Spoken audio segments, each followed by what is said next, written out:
কোরআন এবং সহিহ সুন্নাহর প্রতি ভালোবাসা।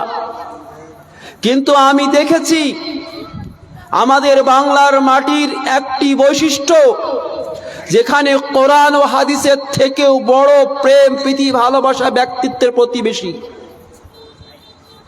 পার্টিকুলার কোনো বক্তার বক্তব্য শোনার জন্য মানুষ উপস্থিত হয়, থাকতে পারে আপনার কারো প্রতি ভক্তি আলাদা জিনিস, কিন্তু আপনার সবচেয়ে বড় ভক্তি কোরআন ও হাদিসের প্রতি হওয়া উচিত ছিল। যেহেতু যতগুলি ওলামা একরাম আসবেন প্রত্যেকেই কোরআন ও সহিহ সুন্নাহের আলোকে আলোচনা করবেন, এটা আমার পুরো বিশ্বাস। কিন্তু না, এই মঞ্চ সেজেছে বক্তাগণ আলোচকগণ আলোচনা করবেন, তারা তাদের কাজ করে দেবে, আপনারা আপনাদের মতোই থাকবেন। এটাই হয়ে গেছে আমাদের চরিত্র, আমাদের নেচার। আমরা আমাদের নেচার থেকে সরব না, পরিবর্তন হব না। আর যদি আপনি পরিবর্তন না হতে চাই, জোর করে আপনাকে পরিবর্তন করা সম্ভব না। আমার এটা বিষয় নয়। মানহাজে সালাফ আমার খুব পছন্দের বিষয়। আমাকে যে বিষয়টির উপরে আলোচনা করতে বলা হয়েছে, সেই বিষয়টির নাম হচ্ছে হালাল পদ্ধতিতে ব্যবসা। হালাল পদ্ধতিতে ব্যবসা। আমরা যারা এখানে উপস্থিত আছি, আমার বিশ্বাস অনেকেই আছেন যারা ব্যবসার সাথে জড়িয়ে আছেন, কে ব্যবসা করছেন, ব্যবসা না করতে গেলেও কোনো না কোনোভাবে ব্যবসার সঙ্গে আজ একটুও সংশ্লিষ্ট রয়েছেন। অতএব আমাদের জানা উচিত যে কোন ব্যবসাটা আমাদের জন্য হালাল, কোন ব্যবসাটা আমার জন্য বৈধ। তবে একটি জিনিস মনে রাখবেন, যেখানে হালাল সেখানে হারাম, এই দুটো জিনিসকে একই সাথে আলোচনা না করলে কিন্তু আমাদের বিষয়টি ফুটে উঠবে না। তাই দুটোকে একই সাথে আমি আলোচনা করার চেষ্টা করব। আমি আপনাদের সম্মুখে প্রথমে হালাল রিজকের কিছু গুরুত্ব এবং মর্যাদা কিছু কোরআন ও হাদিসের আলোকে আমি বলবো। তারপরে যে আমাদের সমাজের মধ্যে যেই সমস্ত ব্যবসাগুলি কোরআন এবং সহিহ সুন্নাহর বিরুদ্ধে চলছে, সেই প্রসঙ্গে ইনশাআল্লাহ আলোচনা আসবে। তো আল্লাহ তাবারক ওয়া তাআলা কোরআনের মধ্যে হালাল ইনকাম, হালাল উপার্জন, হালাল রিস্ক সম্পর্কে বলতে গিয়ে শুধুমাত্র মুমিনদেরকে নয়, ধাপে ধাপে প্রথমে সমগ্র মানব জাতিকে, তারপরে সমগ্র রসুল এবং আম্বিয়াকে, তারপরে সমস্ত মুমিনদেরকে, এই করে করে সমগ্র জাতিকে এই হালাল খাবার, হালাল খাদ্য বা হালাল খাদ্য ভক্ষণ করার নির্দেশ দিয়েছেন। আপনাকে সেগুলো এক এক করে বলি।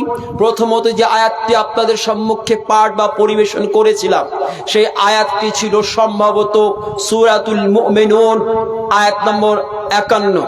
সেই আয়াতের মধ্যে আল্লাহ তাবারক ওয়া তাআলা বলছেন, রসুলগণকে সম্বোধন করে বলছেন, পৃথিবীতে যতগুলি রসুল প্রেরিত হয়েছে সমস্ত রসুলরাই কিন্তু এই নির্দেশের মধ্যে অন্তর্ভুক্ত রয়েছেন।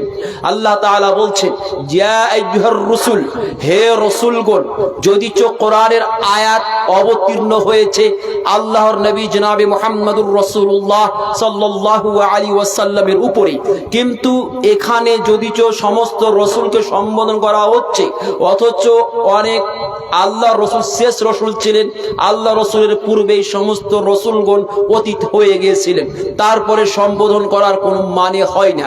এর অর্থ হচ্ছে এই, আল্লাহ তাবারক ওয়া তাআলা উম্মতে মুহাম্মাদিয়াকে এই পেগাম, এই মেসেজ এবং এই বার্তা দিতে চাইছেন যে যদিচ এখানে সম্বোধন করা হচ্ছে, কিন্তু এর অর্থ হচ্ছে এই যে এর পূর্বে যতগুলো নবী এবং রসুল এসেছিল প্রত্যেকটি নবী এবং রসুলকেই সম্বোধন করে বলা হয়েছিল যে কুলু মিনাত তাইয়্যিবাত, তোমরা হে রসুলগণ, আপনারা বা তোমরা হালাল, বৈধ এবং পবিত্র খাবার ভক্ষণ ভক্ষণ করো, পবিত্র খাবার খাও, এটা রাসূলদেরকে নির্দেশ দেওয়া হয়েছিল। সেই আয়াতের মধ্যে আল্লাহ তাবারক ওয়া তাআলা এই শব্দটি বলার পর যেই শব্দটি আল্লাহ তাআলা বলছেন, সেই শব্দটি কিন্তু অতীব গুরুত্বপূর্ণ বিষয়, অতীব গুরুত্বপূর্ণ শব্দ। আল্লাহ তাআলা পরবর্তী শব্দে বলছেন ওয়া'মালু সালিহা, এবং তোমরা সৎ আমল করো। আল্লাহ তাবারক ওয়া তাআলা আমলের কথা, আমলের নির্দেশ পরে দিচ্ছেন, কিন্তু হালাল খাদ্য ভক্ষণ করার নির্দেশ আগে দিচ্ছেন। তার মানে মুফাসসিরিনে কেরামগণ বলছেন, অনেক বিদ্বানগণ বলছেন যে অনেক সময় আপনার সৎ আমল নির্ভর করে আপনার বৈধ খাদ্য ভক্ষণের উপরই।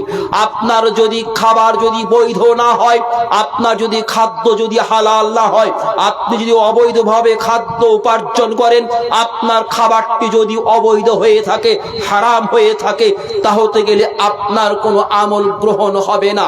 হয়তো মনে মনে অনেক আমাদের সমাজের মধ্যে এইটা প্রচলিত রয়েছে, অনেকেই বলে থাকেন ইবাদত কবুল হবে, কিন্তু তার দুয়া কবুল হবে না অবৈধ খাবার খেয়ে। এটাও কিন্তু সঠিক নয়, বরং সার্বিক আমল, সর্বাঙ্গীন আমলের কথা আপনাকে ইনশাআল্লাহ হাদিসের আলোকে আপনাকে বুঝিয়ে দেব। আপনার কোনো আমল গ্রহণ হবে না যদি আপনার খাবারটা যদি অবৈধ হয় তাহলে। তাই আল্লাহ তাবারক ওয়া তাআলা নবী এবং রাসূলকে আগে খাবারকে শুদ্ধ এবং বিশুদ্ধ করার জন্য নির্দেশ দিচ্ছেন। যদি সৎ আমল করতে চাও, যদি সৎ আমল করো, তাহলে সর্বপ্রথমে তুমি যে খাবারটা খেয়ে, যেই পরনের পোশাকটা পরে, যেই জায়গাতে তুমি করবে ইবাদতটি বা সেই আমল, সৎ আমলটিকে, সেই সমস্ত জিনিসগুলোকে বৈধ করে নাও, তবেই তোমার আমল গ্রহণযোগ্য হবে। তাই আল্লাহ তাবারক ওয়া তাআলা নবী এবং রাসূলগণকে নির্দেশ দিচ্ছেন, ইয়া আইয়ুহার রাসূল কুলু মিনাত তাইয়্যিবাত, হে রাসূলগণ আপনারা পবিত্র খাবার ভক্ষণ করুন, ওয়া'মালু সালিহা, এবং আপনারা কি করুন, সৎ আমল করুন, ইন্নী বিমা তা'মালুনা আলীম। কারণ হচ্ছে যে আপনারা যাহা কিছু করেন, যে সমস্ত কর্মকাণ্ড করে থাকেন, সব কিছুর সম্বন্ধে আমি জ্ঞাত। অর্থাৎ আপনি মনে করবেন না যে আপনি বন্ধ কামরার মধ্যে আপনি কাউরির মাল ভক্ষণ করে অবৈধভাবে আল্লাহ জানতে পারবেন না, এই ভুল ধারণায় পড়ে থাকবেন না। তাই রাসূলগণকে সম্বোধন করে বলছেন যে আপনারা যা কিছু করেন না কেন, সব কিছু সম্পর্কে আমি জ্ঞাত। তাহলে এখানে যে জিনিসটি গুরুত্ব বোঝানো হয়েছে হালাল খাদ্য ভক্ষণ করার, যে আপনার খাবার যদি হালাল হয় তাহলে আপনার আমল, সৎ আমল গ্রহণযোগ্য এবং অগ্রহণযোগ্য হওয়া নির্ভর করছে আপনার খাবারের উপরে। আপনাকে হাদিসটা তুলে দেই, যখন কথার মধ্যে কথা চলে এলো, না হতে গেলে হয়তো কথাটা সরে উঠে মাথা থেকে সরে যেতে পারে। তাই আপনাকে বলি, হাদিসের মধ্যে আল্লাহ রাসূল জনাবে মুহাম্মদুর রাসূলুল্লাহ সাল্লাল্লাহু আলাইহি ওয়াসাল্লাম, আমার মূল শব্দটা আমি আপনাকে বলছি। হাদিসের বর্ণনাকারী হযরতে আব্দুল্লাহ ইবনে আব্বাস রাদিয়াল্লাহু তাআলা আনহু এই হাদিসটিকে মূলত ইমাম তাবরানী রাহমাতুল্লাহ আলাইহি উনার স্বীয় গ্রন্থ মুজামের মধ্যে নিয়ে এসেছেন। কিন্তু মুজাম 3 হিসেবে বিভক্ত করা হয়েছে, যে মধ্যবর্তী যে আওসাত যে রয়েছে, সেই মুজামে আওসাতের মধ্যে হাদিসটিকে নিয়ে এসেছেন। হাদিসটি লম্বা চওড়া হাদিস রয়েছে, আমি লম্বা চওড়ার দিকে আমি যাব না, আমার মূল যে শব্দটা সেই দিকে আমি যাচ্ছি। আল্লাহ রাসূল জনাবে মুহাম্মদুর রাসূল সাল্লাল্লাহু আলাইহি ওয়াসাল্লাম বলছেন, যদি কোনো বান্দা যদি এক লোকমা খাবার যদি অবৈধ খেয়ে নেয়, ভক্ষণ করে নেয়, এক লোকমা, লোকমাতান শব্দ হচ্ছে এক লোকমা খাবার, আখালা লোকমা, এক লোকমা খাদ্য যদি ভক্ষণ করে নেয় কোন বান্দা, আল্লাহ রাসূল জনাবে মুহাম্মদুর রাসূলুল্লাহ সাল্লাল্লাহু আলাইহি ওয়াসাল্লাম বলছেন, লাম তুকবাল লাহু আমালু 40 সাবাহা ইয়াউমা। সেই ব্যক্তির, যে ব্যক্তি এক লোকমা, ভালো করে এক লোকমা, তার আগে আরেকটা কথা বলে দিই, কারণ আমাদের এখানে সই জয়ীফের তারতম্য করার অভ্যাস খুব ভালো আছে, এটা ভালো জিনিস, কারণ এখানে অনেক কিস্সা কাহিনী বলে চলে যায়। এই হাদিসটি যদি ব্যক্তি ইনফেরাদি মানে একাকীভাবে সনদ সহি নয়, কিন্তু আল্লামা আলবানী রাহমাতুল্লাহ আলাইহি এই হাদিসটিকে হাসান লে গায়রিহি বলেছেন, অর্থাৎ এই হাদিসটি একাধিক সনদ দ্বারা এসেছে এবং একাধিক সনদে এসে এক অপরকে সমর্থন করেছে, যার কারণে আল্লামা আলবানী রাহমাতুল্লাহ আলাইহি উনি হাদিসটিকে হাসান লে গায়রিহি বলেছেন। তো যাকে আমি যেটা বলতে চাইছিলাম যে আল্লাহ রাসূল জনাব মুহাম্মদুর রাসূলুল্লাহ সাল্লাল্লাহু আলাইহি ওয়াসাল্লাম বলছেন, যদি কোনো বান্দা এক লোকমা অবৈধ খাবার খেয়ে নেয় তো আল্লাহ রাসূল লাম তুকবাল লাহু আমালু 40 ইয়াওমা, তো সেই ব্যক্তির 40 দিন যাবত আমল গ্রহণ হবে না, 40 দিন যাবত আমল গ্রহণ হবে না।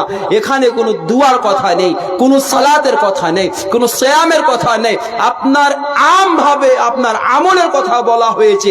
আপনি যে কোনো সৎ আমল করুন না কেন, যে কোনো কাজ করুন না কেন, যে কোনো ইবাদত করুন না কেন, আপনি যাই করুন না কেন, যদি আপনার পুরো খাবার হালাল ছিল, আপনার পুরো প্লেট হালাল ছিল, কিন্তু সেই পুরো প্লেটের মধ্যে এক লোকমা সমতুল্য যদি আপনার যদি সে হারাম যদি মিশে থাকে, তাহলে আল্লাহ রাসূল বলছেন এক লোকমা অবৈধ খাবার খাওয়ার কারণে 40 দিন যাবত আপনার আমল গ্রহণ হবে না।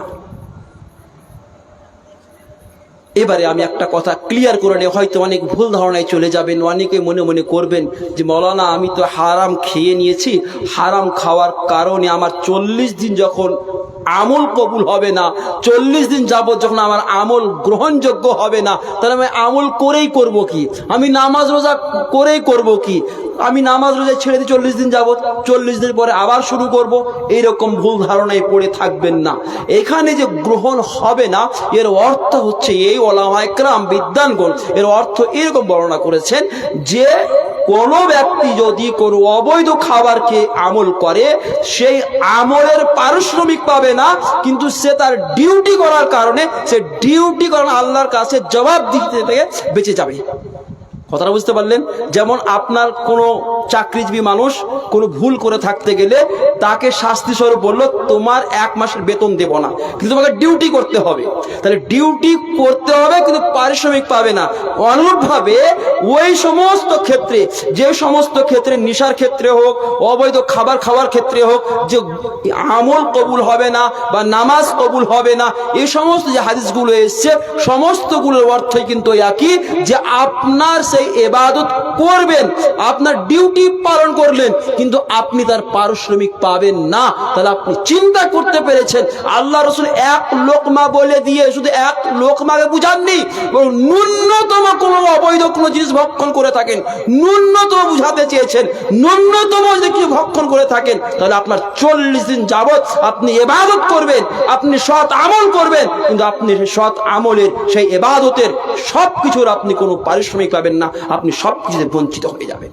যদি ফরজ থাকে তাহলে আপনি তার ডিউটি পালন করলেন, কিন্তু তার সওয়াব বা তার নেকি থেকে আপনি বঞ্চিত হয়ে গেলেন। তাহলে বুঝতে পারলাম যে এই হালাল খাবারে কতটা গুরুত্ব রয়েছে। কিন্তু আজ বড় দুঃখের সাথে বলছি, আসবে কথাগুলো ইনশাআল্লাহ, যে কত রকম ভাবে আজ সমাজের মধ্যে অবৈধ কাজে আমরা জড়িয়ে আছি, অবৈধভাবে খাবার খাচ্ছি। আপনি যদি শুনেন তো আপনার মাথা ব্যথা করতে লাগবে যে এটা কি হয় নাকি, এভাবে কি মানুষ চলতে পারে নাকি? চলতে সবভাবেই পারি, বাস আমাদের মেন্টালিটি মানসিকতার পরিবর্তনের প্রয়োজন রয়েছে।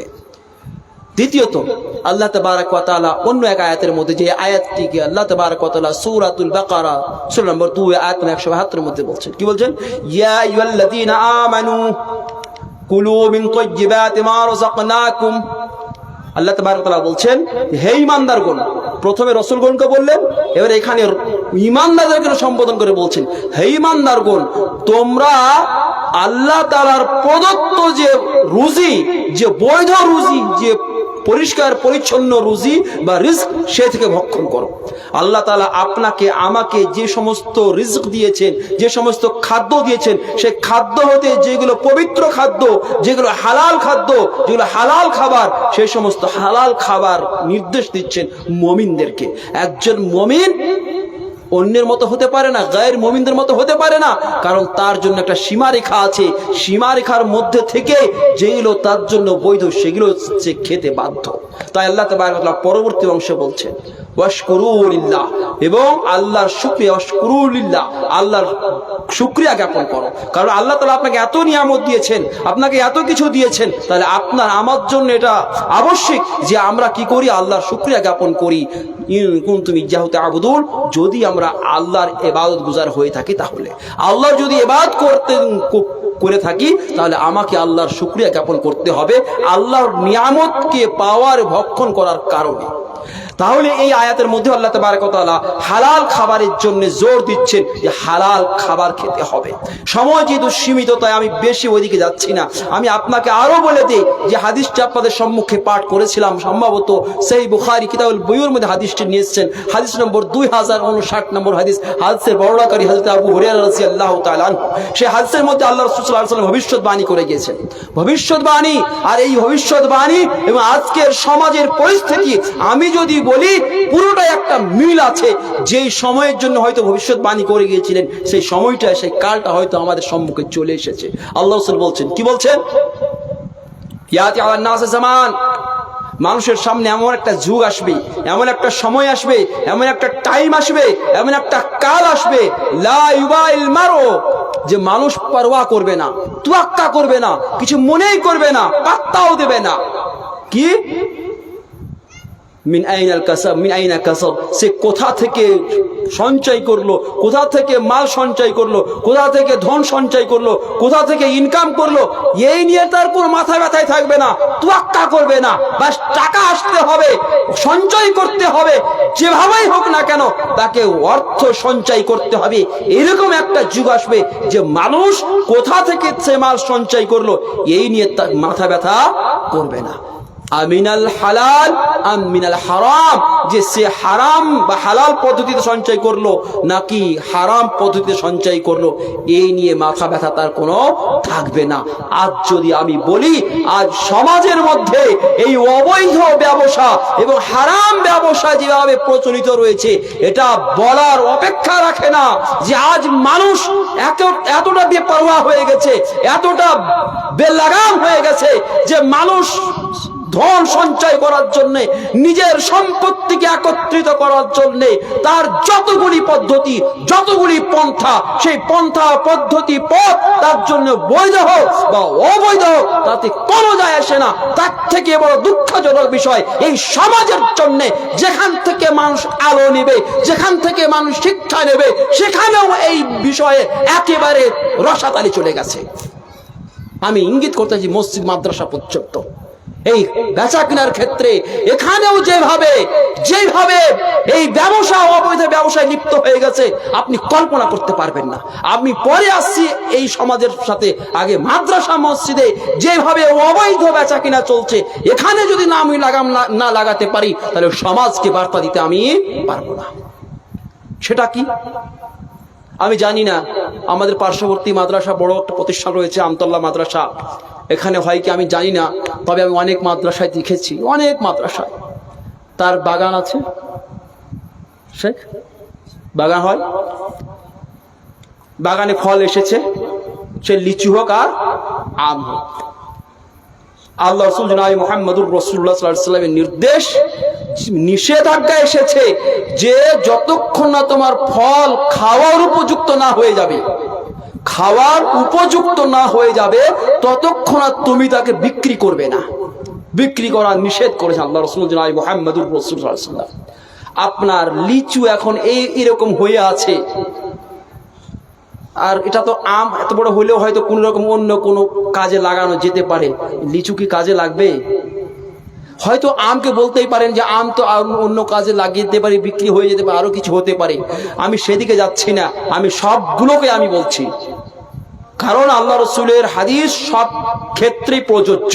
আল্লাহ রসুলের যতক্ষণ না খাবার উপযুক্ত না হয়ে যাবে, হাদিসের শব্দ এমন এসেছে, যতক্ষণ না আমরা আমাদের ডাক্কর বলে ডাক্কর না হয়ে যাবে, ডাক্কর না হয়ে যাবে, ততক্ষণ পর্যন্ত সেই ফসল বা সেই ফল বিক্রি করা যাবে না।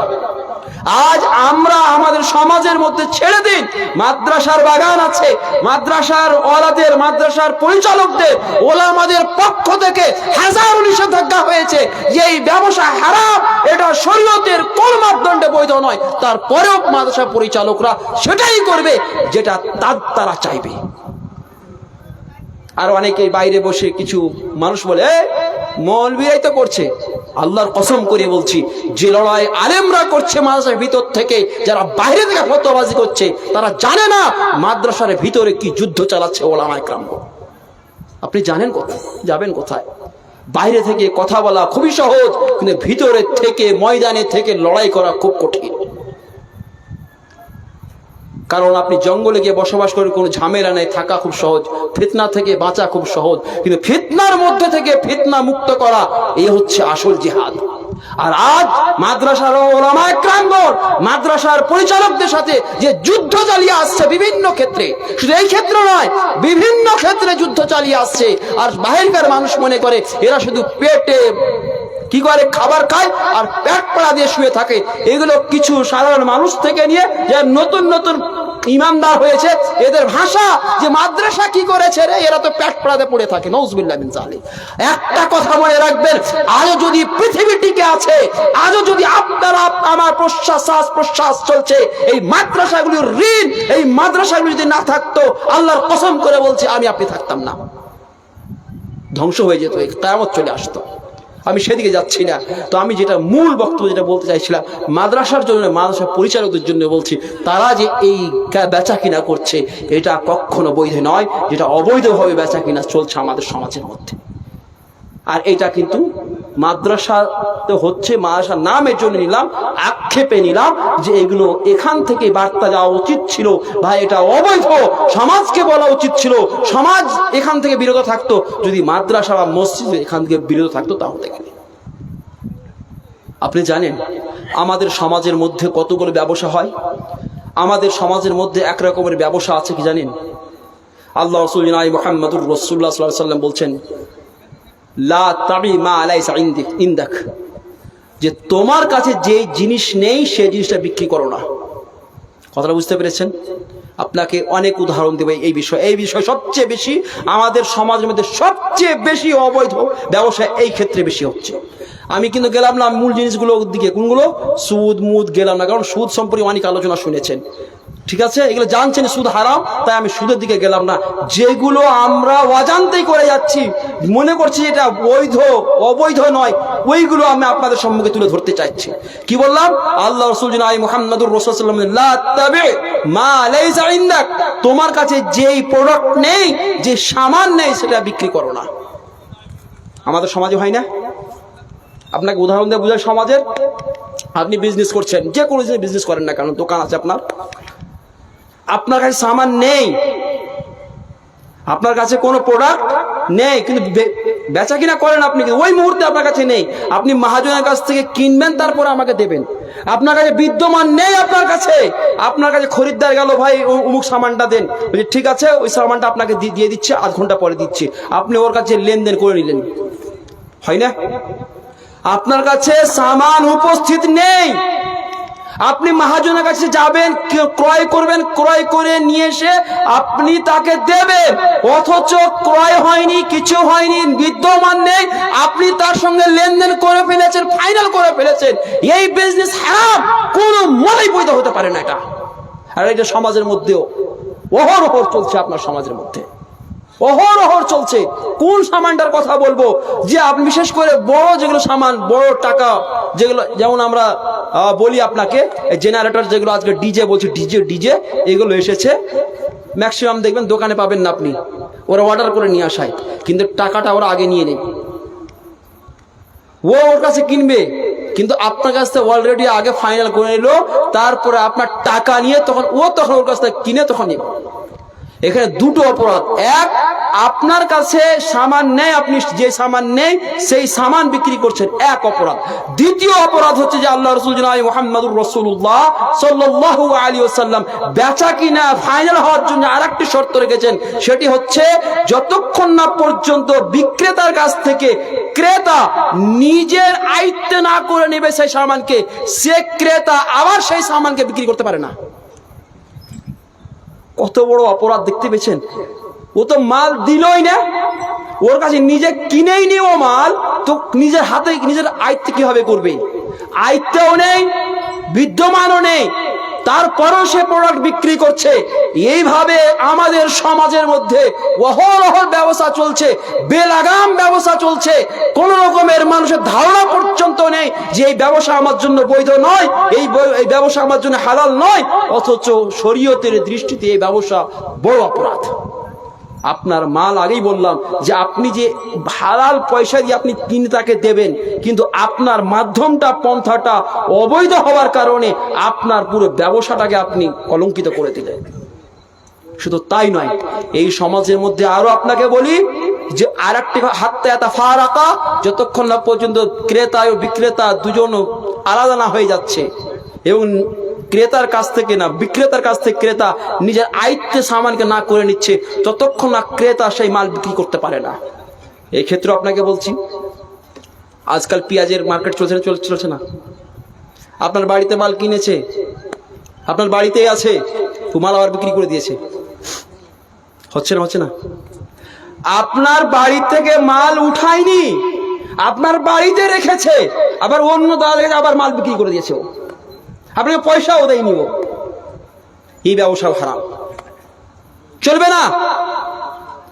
এই ব্যবসাও অবৈধ, চলবে না। কারণ যতক্ষণ পর্যন্ত ক্রেতা তার কাছ থেকে নিজের আয়ত্তে না করে নেবে, জায়গা পরিবর্তন না করে নেবে, হাদিসের শব্দ এসছে এমন শব্দ, কঠোর শব্দ, যতক্ষণ না পর্যন্ত নিজের বাড়িতে না নিয়ে আসবে, এমন শব্দ এসছে, বাড়িতে নিয়ে আসার কথা বলা হয়েছে, ততক্ষণ না পর্যন্ত সেই মাল সে আর বিক্রি করতে পারে না। কারণ আপনার ব্যয় এখন পর্যন্ত কমপ্লিট হয়নি, বেচা কেনা কমপ্লিট হয়নি, ক্রয় বিক্রয় কমপ্লিট হয়নি, যতক্ষণ পর্যন্ত সেটা উঠিয়ে নিজের বাড়িতে না নিয়ে আসবে। শুধু তাই নয়, আর এই সমাজের মধ্যে অবৈধ ব্যবসার অনেক রূপ আছে। আমি সেই দিকে যাব না, যেই রূপগুলি আমাদের সমাজের মধ্যে অজানা, সেইগুলোকে নিয়ে আমি শুধুমাত্র আলোচনা করছি। আমাদের সমাজের মধ্যে এতে আমরাও দায়ী, আমি নিজেকে বলছি আমিও দায়ী। কি জানেন, আমি বেচা কিনা কথা ছেড়ে দিলাম, পরে আসছি। বন্টনের বিষয়ে আমি আসি। আমি তো একমত কখনো নয়, অনেক ওলামা একমত হতেই পারেন। আর এই আপোষ করতে গিয়েই তো সব সমস্যা তৈরি হয়েছে।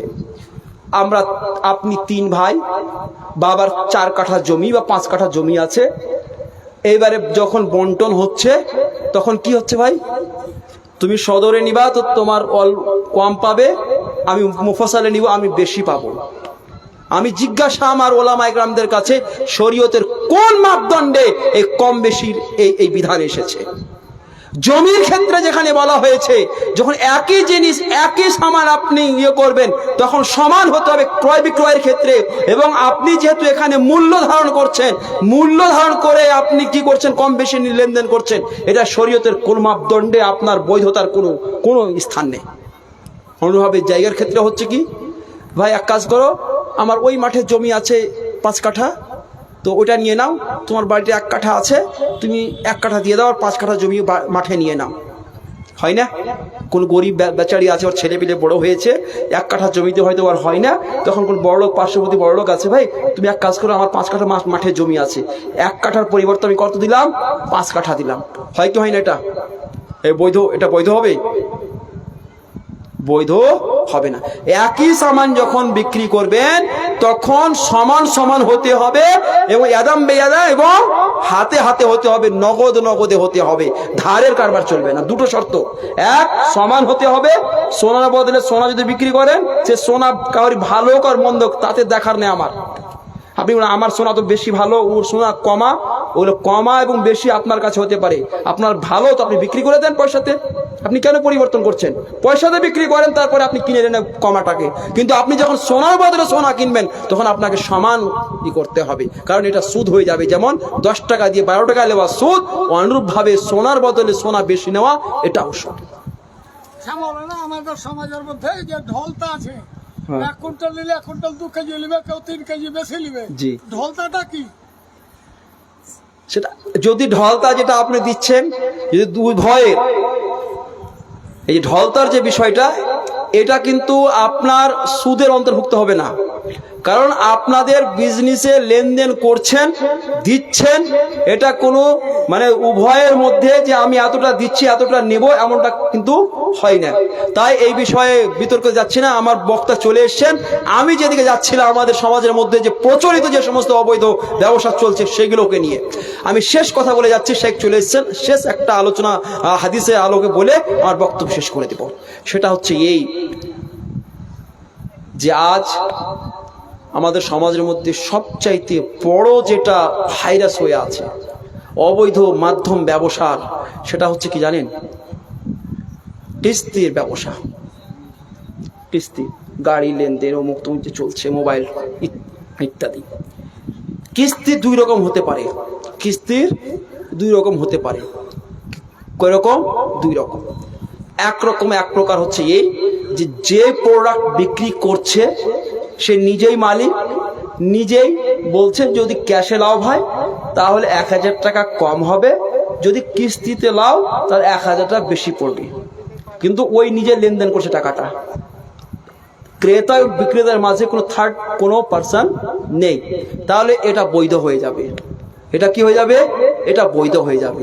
কিন্তু যদি এখানে যদি ফাইন্যান্স যেটা হচ্ছে, ফাইন্যান্স কোম্পানি চলে আসছে মাঝখানে, তার মানেটা কি আপনার মোবাইলের দাম ওইটাই যেটা ক্যাশে নিতেন ওটাই দাম ও নিচ্ছে, কিন্তু কে? ক্রেতা।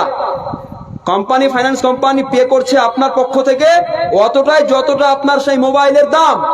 তো আপনার আর ওই বিক্রেতার সঙ্গে আপনার সম্পর্ক আর নেই, আপনার সম্পর্কের সাথে আর এবারে ফাইন্যান্সারের সাথে। তার মানে আপনাকে দিল 22,000 টাকা মোবাইল, 22,000 টাকা পে করলো এবং আপনার কাছ থেকে নিচ্ছে কত? 26,000 টাকা। টাকা দিচ্ছে ও, মোবাইল দিচ্ছে না কিন্তু ফাইন্যান্সার। তাহলে এই যে মাঝে যে ফাইন্যান্সার চলে এলো, এই যে 22,000 দিয়ে 26,000 নিচ্ছে টাকার বদলে টাকা, এটা অবৈধ।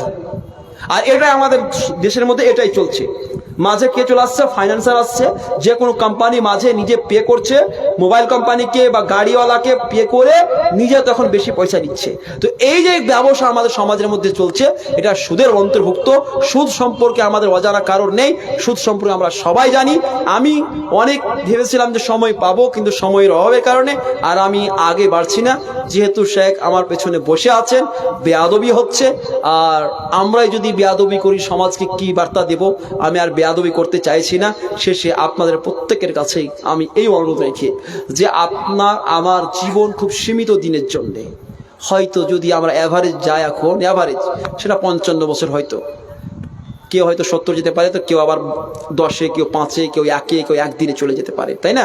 তো এই যে মাত্র 55 বছর অ্যাভারেজ একটা বয়স, এই বয়সের জন্য এমন কোনো কাজ করবেন না যে আপনার অনন্তকাল যে একটা জীবন, সেই জীবনে আপনি যাতে করে জাহান্নামী হয়ে যান। তাই আপনার প্রত্যেকটি ক্ষেত্রে আপনি যে খাবারটা খাবেন সেটা আগে যাচাই করে নেবেন সেটা আপনার জন্য বৈধ কি অবৈধ। আপনি যেটা ইনকাম করছেন যে পদ্ধতিতে, সেই পদ্ধতিটা আপনি দেখে নেবেন সেই পদ্ধতিটা বৈধ কি অবৈধ। কারণ ম্যাক্সিমাম মানুষ অবৈধ পন্থা অবলম্বন করেই নিজেদের মাল সম্পদকে অবৈধ করে নিচ্ছে। আল্লাহ যেন আমাদের প্রত্যেকের তৌফিক দেয়, আমিন। আসসালামু আলাইকুম ওয়া রাহমাতুল্লাহি ওয়া বারাকাতুহু।